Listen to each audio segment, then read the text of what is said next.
Hello students, I am Krishna Nayak, your chemistry teacher, and today we are going to discuss our problem number 2.1.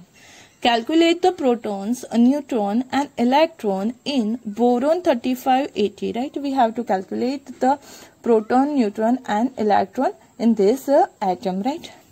We already discussed about how the represented the any atom, right? जैसे कि suppose कि ये कोई हमारा atom है, तो यहाँ पे आता है उसका एटॉमिक नंबर Z, क्या होता है एटॉमिक नंबर, और यहाँ पे होता है उसका एटॉमिक मास. सही है, मतलब कि यहाँ पे अगर आप देखो तो X हमारा क्या हो गया, एलिमेंट है हमारा ब्रोमीन, उसका जो एटॉमिक नंबर है वो क्या है 35 और उसका एटॉमिक मास है 80.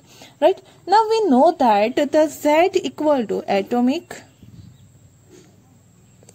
Number equal to number of proton present in that atom or equal to number of electron present in that सही है, और atomic number कितना है 35. So we can say that the number of proton will be 35, right, and number of electron also is 35, right.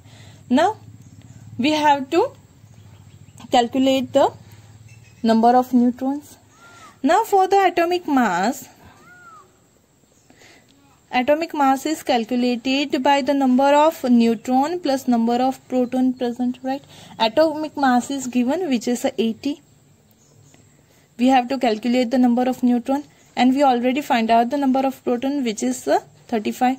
So replace that value and rearrange the formula to subtract that number of neutron. So you will get 80 minus 35. So 80 minus 35 will be 45. So number of neutron in the bromine is 45, right? Number of proton and electron in the neutrons are 35. तो ये हो गया हमारा question complete, काफी easy question है. सही है. Now comes towards our next question. In this question, the number of electrons, proton and neutrons in a species are equal to 18, 16 and 16 respectively. Assign the proper symbol to the species. Right? हमें क्या दिया गया है, तो यहाँ पे electron के number दिए गए हैं, which is 18. Also given is the number of proton, which is 16, and number of neutron is 16. Right, and we have to write a symbol of that species, right? So first of all, write the given data. Number of electron is 18, number of proton equal to 16 and number of neutron equal to 16.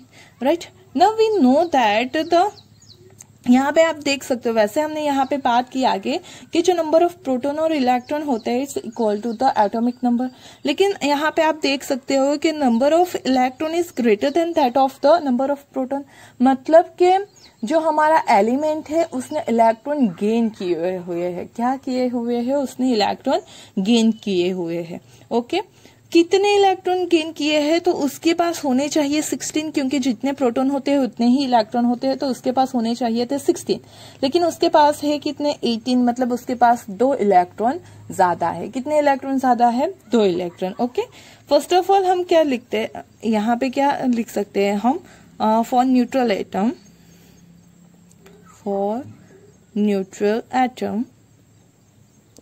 Number of proton equal to number of electron. See, लेकिन here you can see that number of proton is less than that of the number of electron, or number of electron is greater than that of proton. Right, कितने ज्यादा है electron, तो यहाँ पे electron हम लिख सकते हैं 16 प्लस 2 जितने हैं. ओके, ना अगर हमारे पास, हम ये कह सकते हैं कि उसके पास 2 इलेक्ट्रॉन ज्यादा है, मीन्स हम क्या लिख सकते हैं, hence electron is more, so atom has -2 और चार्ज.